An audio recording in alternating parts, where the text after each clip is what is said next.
The 19th of February, 1965, 2:47 a.m. Malcolm X sat at his kitchen table, writing what would either be his suicide note or his declaration of war. 2 days earlier, he'd received the final confirmation. Captain Joseph X, his oldest friend in the Nation of Islam, had called with trembling hands. "Malcolm, they've set the date, the 21st of February. The Audubon Ballroom, 5 shooters. It is going to look spontaneous, but everything's planned." Most men would have fled, gone underground, disappeared into witness protection. But Malcolm X wasn't most men. He set down his pen, looked at the letter he'd just finished writing, and smiled. The letter wasn't addressed to his wife or children. It wasn't addressed to his followers or the media. It was addressed to Elijah Muhammad, the man who'd ordered his death. And it began with 5 words that would soon terrorize every enemy Malcolm had ever made. "Thank you for the opportunity." What Malcolm X was about to do wasn't just survive an assassination attempt. He was about to turn his own murder into the most devastating counter. Attack in political history, Malcolm had known this day was coming for months. The signs were everywhere. The house firebombing, the death threats, the surveillance. His former brothers in the Nation of Islam treating him like a dead man walking. But while his enemies were planning his death, Malcolm had been planning something far more dangerous. His resurrection, the 19th of February, 1965. Malcolm made his first move. He called a press conference for the next morning. Every major news outlet in New York, national television, radio stations, international correspondence. The message was simple. Malcolm X had something to say about the conspiracy against him. Something that would change everything. The Nation of Islam leadership panicked. They'd been planning a quiet assassination.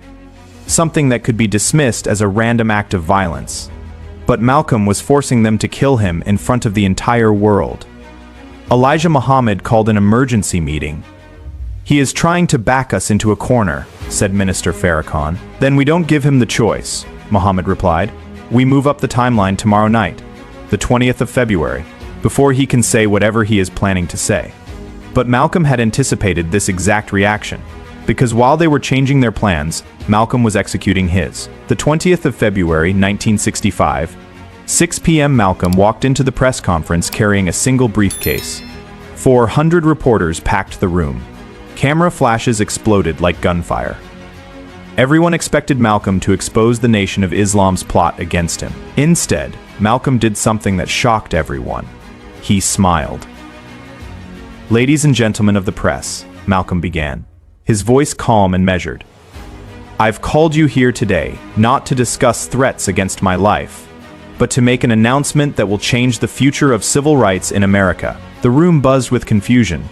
This wasn't what they'd expected. "For the past 6 months, I've been working on something unprecedented, a complete documentation of every illegal activity, every violent act, every corrupt deal involving not just the Nation of Islam, but every organization that has tried to suppress civil rights leaders in America." Malcolm opened his briefcase and pulled out a thick stack of documents. "These files contain evidence that will destroy not just my enemies, but the entire network of corruption that has been poisoning American justice for decades." He held up a photograph. Bank records showing payments from the Nation of Islam to contract killers. Audio recordings of FBI agents planning assassinations of civil rights leaders. Photographs of government officials meeting with known criminals to arrange accidents for activists. The reporters were scribbling frantically. This was bigger than anyone had imagined. "But," Malcolm continued, "I am not releasing these documents today." The room fell silent. "I am releasing them tomorrow, the 21st of February at the Audubon Ballroom, at exactly 3 p.m. Malcolm closed the briefcase. "Anyone who wants to prevent this information from becoming public has approximately 18 hours to stop me." He walked toward the exit, paused, and delivered the line that would haunt his enemies for the rest of their lives. The question is, are they brave enough to try? Malcolm left the press conference knowing exactly what would happen next. Within an hour, every news station in America was broadcasting the story. Malcolm X was going to expose a massive conspiracy involving the Nation of Islam, the FBI, and organized crime. The evidence would be revealed the next day at the Audubon Ballroom. By 8 p.m., Malcolm's phone was ringing off the hook. Death threats, bribes, pleas for mercy. By 10 p.m., emergency meetings were being called in Chicago, Washington, D.C., and New York. The Nation of Islam leadership, FBI officials, and criminal organizations all faced the same crisis. Malcolm X had to die before 3 p.m. tomorrow, but Malcolm had just forced them to do it in front of 400 witnesses and national television cameras. The 21st of February, 1965, the Audubon Ballroom. Malcolm arrived early, carrying the same briefcase from the press conference. But now it contained something different, not just evidence of his enemies' crimes. A detailed plan for what would happen after they killed him. Because Malcolm X had realized something that would revolutionize political activism forever. Sometimes the most powerful thing a leader can do is control his own martyrdom. Malcolm had spent weeks preparing what he called the Phoenix Protocol, a systematic plan for how his death would trigger the complete destruction of everyone involved in killing him. Step 1. Make the assassination as public as possible. Force them to kill him in front of hundreds of witnesses and television cameras. Step 2. Ensure that his death immediately triggered the release of devastating evidence against his killers. Step 3. Turn his assassination into a rallying cry that would unite every civil rights organization in America. Malcolm wasn't just planning to die, he was planning to win. 3:05 p.m., Malcolm took the stage at the Audubon Ballroom. He could see them in the audience. Norman 3X Butler in the third row, Thomas Hagen near the back. 3 other shooters scattered throughout the crowd. Malcolm began his speech knowing that in minutes they would try to kill him, and knowing that when they did, they would destroy themselves. Salam alaikum, brothers and sisters. Today I want to talk about resurrection, about how sometimes a man has to die to truly become alive. The shooters tensed. This wasn't what they'd expected him to say. For months, people have been asking me if I am afraid to die. The answer is no. I am not afraid to die, because I've learned something that my enemies don't understand. Malcolm's voice grew stronger. Death is only the end if you let it be. But if you are smart enough, if you are prepared enough, if you are brave enough, death can be a beginning. That is when Norman Butler stood up and shouted, "Get your hands out of my pockets." The planned distraction right on schedule. Chaos erupted. The 5 shooters drew their weapons. But as the first gunshots rang out, something unprecedented happened. Malcolm X didn't try to duck, didn't try to run. Instead, he kept talking. "Brothers and sisters," Malcolm said, his voice carrying over the gunshots. "What you are witnessing right now is exactly what I predicted. The forces of oppression trying to silence truth with violence." More shots. Malcolm staggered, but didn't fall. "But what they don't understand," Malcolm continued, blood spreading across his shirt, "is that killing a messenger only makes the message louder." The shooters were confused. Malcolm should be dead by now. Why was he still talking? Because Malcolm X had spent 3 weeks preparing for this exact moment, not just physically, but psychologically. He'd trained himself to stay conscious through shock, practiced speaking through pain, prepared his body and mind to function long enough to deliver the most important speech of his life. "The evidence I promised to reveal today," Malcolm said, now leaning against the podium for support, "is already being broadcast on every television station in America." The shooters looked around in panic. This wasn't part of the plan. The documents are being published in newspapers across the country. The audio recordings are being played on radio stations from coast to coast. Malcolm smiled through the blood.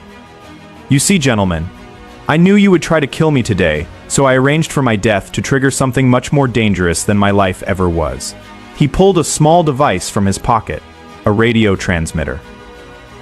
"This signal has been broadcasting live for the past 10 minutes. Every word, every gunshot, every moment of this assassination has been recorded and transmitted to news stations worldwide." Malcolm pressed the button one final time.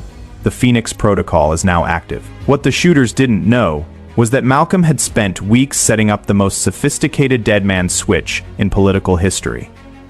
Sealed envelopes with evidence against his killers had been delivered to 200 news organizations worldwide, set to be opened if Malcolm died. Audio recordings of conspiracy meetings had been placed in safe deposit boxes, programmed to be released automatically. Photographs of criminal meetings had been sent to rival organizations who would use them to destroy Malcolm's enemies. Most importantly, Malcolm had recorded a final message that would be broadcast the moment news of his death hit the airwaves. As Malcolm finally collapsed on the stage of the Audubon Ballroom, his pre-recorded voice began playing on radio stations across America.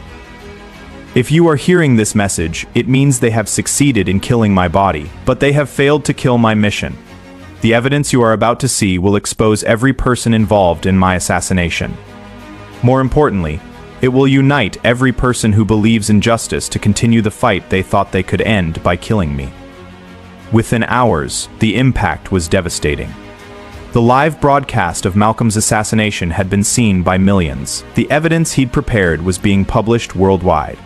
The criminal conspiracy he'd exposed was collapsing under the weight of its own corruption.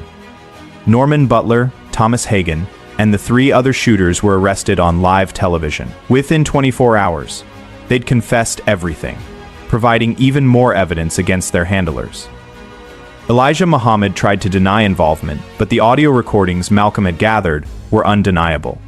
The Nation of Islam lost 90% of its membership within weeks. The FBI agents involved in the conspiracy found themselves under congressional investigation. Several resigned in disgrace. Others faced criminal charges, but the most powerful result of Malcolm's counterattack was what happened to the civil rights movement itself. Malcolm's assassination, instead of silencing dissent, had created a rallying cry that united every civil rights organization in America.